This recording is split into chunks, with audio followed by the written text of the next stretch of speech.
வணக்கம் சோதர நண்பர்களே. 2024 அக்டோபர் மாத கிரக அமைப்புகளின்படி மிதுன ராசிக்கான பலன்கள். இந்த மாதம் உங்களுடைய ராசிநாதன் ராசிக்கு 4ஆம் இடத்துல ஆட்சி மற்றும் உச்சம் பெற்று கேது மற்றும் சூரியனுடைய சேர்க்கையில் இருக்காங்க. ராசியில் செவ்வாயுடைய சேர்க்கை இருக்கும். ராசிநாதன் ஆட்சி மற்றும் உச்சம் பெற்றிருக்கக்கூடிய நிலை என்பது ஒரு சாதகமான அமைப்பாக கருதப்படும். பட் இருந்தாலும் மற்ற கிரகங்களுடைய அமைப்பையும் இணைத்து பார்க்கும் பொழுது மிதுன ராசிக்காரங்களுக்கு இந்த மாதம் ஒரு கலவையான நிலைகளை தான் கொடுத்து வரும். ஏற்கனவே மிதுன ராசிக்காரங்க இப்போது சமீபகாலமாக ஒரு மாதிரியான மந்தமான சூழ்நிலைகளை தான் பார்த்துக்கிட்டு வருவாங்க. குறிப்பாக குடும்ப சூழ்நிலைகள் மற்றும் பொருளாதார நிலைகள் அப்படிங்கிறது ரொம்பவுமே மோசமான நிலைகளாக தான் இருந்துக்கிட்டு வருது. நேரம் நான் மூலம் சறுக்குது அப்படிங்கிற மாதிரி சில நேரங்களில் சம்பந்தமில்லாத விஷயங்கள் கூட பிரச்சனைகளாக மாறி வருவதை பார்க்க முடியும். நிறைய பேருடைய குடும்ப சூழ்நிலைகள் அப்படிங்கிற இந்த ஹெல்த் அண்ட் வெல்த் சார்ந்த விஷயங்களில் நிறைய ஏற்ற இறக்கங்களை காட்டிக்கொண்டே வரும். இதன் காரணமாக மிதுன ராசிக்காரங்க இப்போ சமீபகாலமாக கொஞ்சம் அலைச்சலும் மன உளைச்சலோடும் காணப்பட்டு வராங்க. அப்படிப்பட்ட நிலைகளில் இந்த மாதம் உங்களுடைய ராசிநாதன் ஆட்சி மற்றும் உச்சம் பெற்றிருக்கக்கூடிய அமைப்பானது ரொம்பவுமே ஒரு சாதகமான அமைப்பாக இருக்குது. ஸோ இது உங்களுக்கு இதுவரைக்கும் மனதளவில் இருந்து வந்த ஒரு தேக்க நிலையை சரி பண்ணுவதற்கான வாய்ப்புகளை கொடுக்கும். ரொம்ப மனம் குன்றி இருப்பாங்க, ஒரு ஹோப் அப்படிங்கிறதே இருக்காது. கொஞ்சம் விரக்தியோடும் நம்பிக்கையின்மையோடும் வலியோடும் காணப்பட்டு வருவாங்க. ஸோ அந்த மாதிரியான மனோநிலையிலிருந்து இது உங்களுக்கு கொஞ்சம் மாறுதலையும் விடுதலையும் கொடுக்கும்.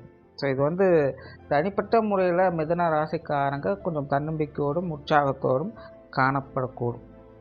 ஆனால் அதே நேரம் மற்ற கிரகங்களுடைய அமைப்புகள் அப்படின்னு பார்க்கும்பொழுது இது ஒரு கலவையான நிலைகளை கொடுக்குது. ஸோ இதுலேயும் பார்த்திங்கன்னா ஒரு சில பாசிட்டிவான விஷயங்களும் இருக்குது, பட் அதே நேரம் சில நெகட்டிவான விஷயங்களும் இருக்குது. ஸோ கடந்த சில மாதங்களை ஒப்பிடும்பொழுது மிதுன ராசிக்காரங்களுக்கு இந்த மாதம் சில நல்ல மாற்றங்களை எதிர்பார்க்க முடியும். பட் இருந்தாலும் அசால்ட்டாக இருக்க வேண்டாம், கொஞ்சம் கவனத்தோடு இருப்பது நல்லது. குறிப்பாக டென்ஷன், ஈகோ போன்ற விஷயங்கள் மிதுன ராசிக்காரங்களுக்கு இந்த மாதம் கொஞ்சம் கூடுதலாகவே இருக்கும். சின்ன சின்ன விஷயங்களுக்கு கூட கொஞ்சம் கோவப்பட்டுட்டு வருவாங்க. சமீபகாலமாக மிதுன ராசிக்காரங்களுடைய நிலை அப்படிங்கிறது அப்படித்தான் இருக்குது. ஒரு சாதாரண விஷயமாகத்தான் இருக்கும், பட் இருந்தாலும் தனிப்பட்ட முறையில் அவங்களுக்கு அது கொஞ்சம் ஹர்ட் ஆகக்கூடிய நிலையை கொடுக்கும். ஸோ அதனால் ரொம்பவுமே டென்ஷன் ஆவாங்க, அடமெண்டலாக இருந்து வருவாங்க. ஸோ அந்த நிலை அப்படிங்கிறது இந்த மாதமும் ஒரு தொடர்கதையாகவே இருக்குது. ஸோ மிதுன ராசிக்காரங்க இந்த மாதிரியான விஷயங்களில் தான் கொஞ்சம் கூடுதல் கவனமாக இருக்க வேண்டியதாக இருக்கும். பழைய விஷயங்களை பற்றி அசை போட்டு கொண்டு இருப்பது, அன்றைக்கி நீங்கள் இப்படி தானே பண்ணினீங்க, அன்றைக்கி நீங்கள் இப்படி தானே பேசுனீங்க சொன்னீங்க அப்படிங்கிற மாதிரியான விஷயங்கள்லாம் இந்த மாதம் கொஞ்சம் அவாய்ட் பண்ணிக்கிறது நல்லது. ஏன்னா இப்போது சமீபகாலமாக எல்லாருடைய நிலையுமே பார்த்திங்கன்னா கொஞ்சம் மந்தமாகத்தான் இருக்குது. ஆல்ரெடி இதை போன மாத பதிவுகள்லேயே இதை நான் சொல்லியிருப்பேன். ஜென்ரலான ப்ரிடிக்ஷனே பார்த்திங்கன்னா எல்லாருமே கொஞ்சம் கவனமாக இருங்க அப்படிங்கிறதா தான் இருக்கும். ஸோ அந்த மாதிரி பொதுவாகவே எல்லாருடைய சூழ்நிலையும் கொஞ்சம் மந்தமாக இருந்ததுனால வெளி இடங்கள்லேருந்து இந்த மிதுன ராசிக்காரங்களுக்கு பெரிய அளவு சப்போர்ட் அப்படிங்கிறது கிடைக்காது. தனிப்பட்ட முறையிலையும் கொஞ்சம் ஸ்ட்ரகிள் ஆகிட்டு இருக்காங்க. பார்த்தா அதுக்கு வெந்த புண்ணில் வேலை பாய்ச்சின மாதிரி சில விஷயங்களும் அவ்வப்போது போய்கிட்டே தான் இருக்கும். ஸோ மிதுன ராசிக்காரங்க அதனால் கொஞ்சம் அதிகமாக ஹர்ட் ஆகியிருப்பாங்க.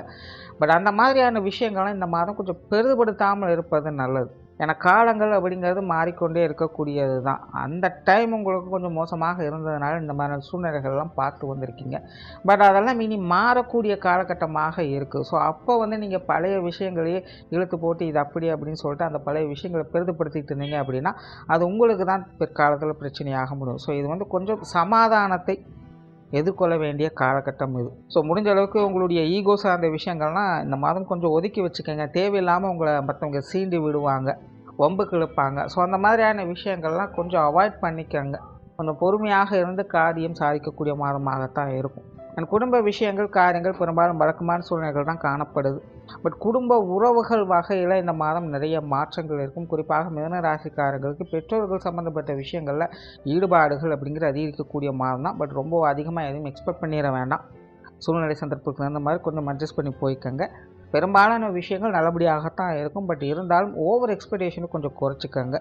உடன்பிறப்புகள் சார்ந்த விஷயங்கள், கணவன் மனைவி உறவுகள், குழந்தைகள் சார்ந்த விஷயங்கள் இதெல்லாமே உங்களுக்கு கொஞ்சம் சமாளிக்கக்கூடிய நிலைகள் தான் இருக்குது. அதாவது தனிப்பட்ட முறையில் நீங்களாக டென்ஷன் ஆகாமல் இருந்தால் சரி, மற்றவங்க எல்லாமே கொஞ்சம் மனசு வச்சு போய்ப்பாங்க.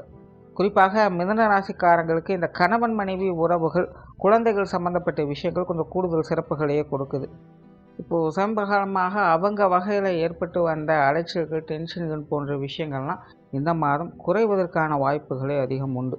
ஆகையினால் இந்த மாதம் அவங்க வகையில் வந்து சில ஆதாயங்களையும், அனுகூலங்களையும் எதிர்பார்க்கலாம். திருமண விஷயங்கள் மற்றும் புத்திரபாக்கிய அமைப்புகள் இதெல்லாமே கூட கொஞ்சம் சாதகமான நிலைகள்லேயே இருக்குது. உற்றார் உறவினர்கள், நண்பர்கள் வகையில் சில சாதகமான அமைப்புகள் இருக்கும். பட் இருந்தாலும் கலவையான அமைப்புகள் தான் பெரும்பாலும் இருக்கும். கொஞ்சம் சூழ்நிலை சந்தர்ப்பம் அந்த மாதிரி அனுசரித்து போக வேண்டியதாக இருக்கும்.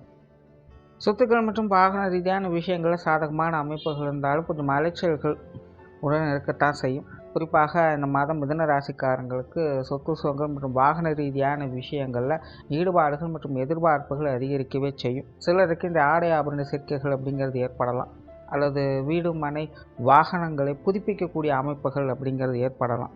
ஸோ இப்படி மிதுன ராசிக்காரங்களுக்கு இந்த சொத்து சுகங்கள் மற்றும் வாகன ரீதியான விஷயங்கள் சில எதிர்பாராத மாற்றங்கள் அப்படிங்கிறது இருக்க செய்யும்.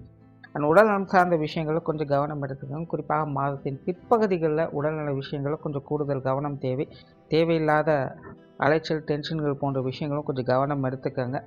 குறிப்பாக நெஞ்சு பகுதிகள் மற்றும் தலைப்பகுதிகள் வரக்கூடிய பிரச்சனைகளை கொஞ்சம் கவனம் எடுத்துக்கங்க. ஏற்கனவே ட்ரீட்மெண்ட் இருக்கக்கூடியவங்க எல்லாமே இந்த மாதம் கொஞ்சம் கவனத்தோடு இருக்கிறது நல்லது. குறிப்பாக மாதத்தின் பிற்பகுதிகளில் உடல்நலம் சார்ந்த விஷயங்களில் கூடுதல் கவனம் என்பது தேவை. மாணவர்களுக்கு கல்வி மற்றும் வித்தை சார்ந்த விஷயங்கள் சாதகமான நிலைகள் இருக்குது. குறிப்பாக இந்த மாதம் மாணவர்களுக்கு கல்வி வித்தைகளில் ஆர்வம் மற்றும் எதிர்பார்ப்புகள் அப்படிங்கிறது அதிகரிக்கவே செய்யும். சில புதிய விஷயங்கள், காரியங்களில் மாணவர்கள் ஈடுபட்டு வருவாங்க. அது சார்ந்த விஷயங்களில் அவங்களுக்கு நன்மைகள் அப்படிங்கிறது உண்டு. ஏற்கனவே மிதுன ராசி மாணவர்கள் கல்வி கேள்விகளில் வித்தகர்களாக திகழ்ந்து வருவாங்க. பட் இது வந்து வெளிப்படையாக பார்க்கும் பொழுது பெருசாக எதுவும் தெரியாது. பட் தனிப்பட்ட முறையில் உண்மையிலே மிதுனராசி மாணவர்களுக்கு சில புதிய விஷயங்களை, நுட்பமான அறிவுத்திறனை பெறக்கூடிய அமைப்புகள் சமீபகாலமாகவே இருந்து வருது. அந்த வகையில் இந்த மாதம் அந்த அமைப்புகள் கொஞ்சம் கூடுமான வரையில் அதிகமாகவே செயல்பட்டு வருது. ஸோ மாணவர்களுக்கு இது மிகவும் சிறப்பான மாதமாகத்தான் இருக்கும்.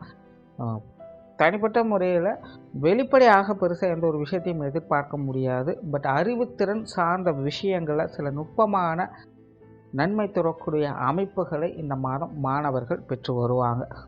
இதன் மூலமாக பிற்காலங்களில் அவங்களுக்கு பல நல்ல பலன்கள் அப்படிங்கிறது ஏற்படக்கூடும். அதற்குண்டான அச்சாரமாக இந்த மாத அமைப்புகள் முழுவதுமாக செயல்பட்டு வரும். தொழில், வேலை, உத்தியோகம் சார்ந்த விஷயங்கள் பெரும்பாலும் வழக்கமான தன்மைகள் தான் இருக்குது. பட் இருந்தாலுமே இந்த மாதம் கொஞ்சம் சில நல்ல பலன்களையும் எதிர்பார்க்கக்கூடிய, குறிப்பாக வாடிக்கையாளர்கள் சார்ந்த விஷயங்கள்லாம் இந்த மாதம் எதிர்பார்ப்புகள் பூர்த்தி அளிக்கக்கூடிய வகையில் தான் இருக்கும். ஏற்கனவே மிதுன ராசிக்காரங்களுக்கு தொழில், வேலை, உத்தியோக ரீதியாக நிறைய மாற்றங்கள் அப்படிங்கிறது ஏற்பட்டு வந்திருக்கும். இதுவா அப்படிங்கிற மாதிரியான குழப்பமான நிலைகளில் இருந்து வந்திருப்பாங்க. ஸோ அந்த மாதிரியான நிலைகள்லாம் பார்த்திங்கன்னா இந்த மாதம் கொஞ்சம் அனுசரித்து போகக்கூடிய வகையில் இருக்கும். சில தெளிவான சிந்தனைகள் அப்படிங்கிறது கிடைக்கப்பெறும். நீண்ட நாட்களாக முயற்சி செய்து முடிக்க முடியாத விஷயங்கள், காரியங்களை இந்த மாதம் உங்களுடைய தொழில், வேலை, உத்தியோக ரீதியாக அதை முடித்து காட்டி வருவீங்க. வெளி இடங்களிலிருந்து எதிர்பார்த்த சில சாதகமான உதவிகள் அப்படிங்கிறதும் கிடைக்கப்பெற்று வரும். சிலருக்கு இந்த புதிய வேலை வாய்ப்புகள், தொழில் வாய்ப்புகள் போன்ற விஷயங்கள் கூட நல்லபடியாக வந்து சேரும். பொருளாதார நிலை அப்படிங்கிறது சமாளிக்கக்கூடிய நிலைகள் இருக்குது. கொடுக்கல் வாங்கல் விஷயங்களும் திருப்திகரமாகவே இருக்கும். வெளியூர் மற்றும் வெளிநாடு சம்பந்தப்பட்ட விஷயங்களை கொஞ்சம் கவனம் தேவை. ஸோ ஓவராலாக இந்த மாதம் முழுவதும் மிதுன ராசியை பொறுத்த வரைக்கும் கடந்த சில மாதங்களை ஒப்பிடும்போது இந்த மாதம் உங்களுக்கு கொஞ்சம் சாதகமான நிலைகளை தான் செயல்பட்டு வருது. பட் தனிப்பட்ட முறையில் மிதுன ராசிக்காரங்க கோபம், டென்ஷன் போன்ற விஷயங்களை கொஞ்சம் அவாய்ட் பண்ணி வர்றது நல்லது. நன்றி, வணக்கம், வாழ்க வளமுடன்.